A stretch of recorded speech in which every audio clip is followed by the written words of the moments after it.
Students, today we will discuss about mechanism of inheritance and expression of traits. Mendel proposed the inheritance of traits from parents to offspring by factors, the unit of heredity. At that time, nothing was known about chromosome and genes.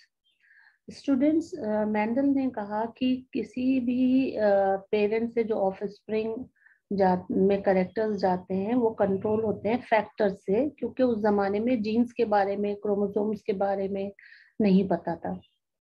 तो Mendel ने basically jeans के बजाय term factor use किया।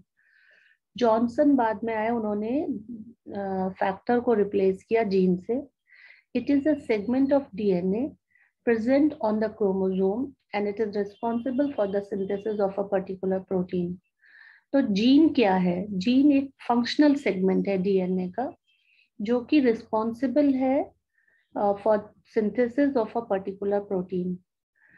अब jeans जैसे कि आपको बताया कि रिस्पॉन्सिबल है for the synthesis of particular protein, ये प्रोटीन कंट्रोल करते हैं करेक्टरिस्टिक्स, जैसे कि फॉर एग्जाम्पल अगर हम हाइट की बात करें प्लांट में, वो एक पर्टिकुलर प्लांट हार्मोन की वजह से होती है।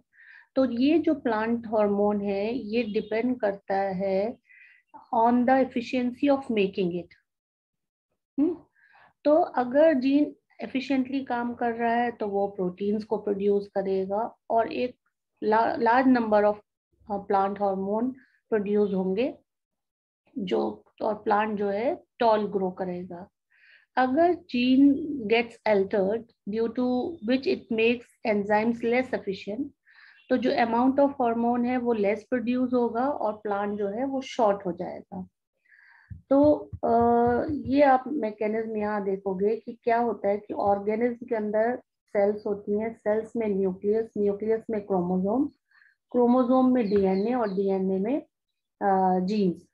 और यहाँ पर डीएनए में जीन्स देखा आपने, और फिर जीन्स जो हैं वो कंट्रोल करते हैं ट्रेट को, लेकिन जीन्स प्रोटीन का फॉर्मेशन की इंफॉर्मेशन लाते हैं, जो कि एंजाइम की एफिशिएंसी डिसाइड करते हैं, और वो कैटेलाइज करता है enzyme process to form a product, जो कि कंट्रोल को करेगा, ट्रेट को कंट्रोल करेगा, ट्रेट को।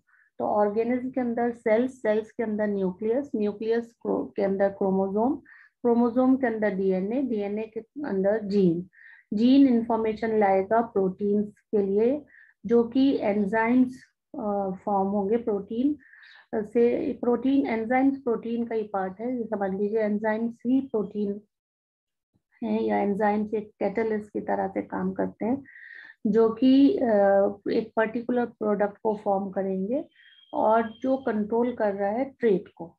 ठीक है, तो यहाँ पर हाइट की बात हुई थी, तो हाइट जो है अगर ज्यादा प्लांट हार्मोन ग्रो फॉर्म होंगे तो ज्यादा लंबा प्लांट होगा, अगर कम होंगे तो कम लंबा प्लांट होगा।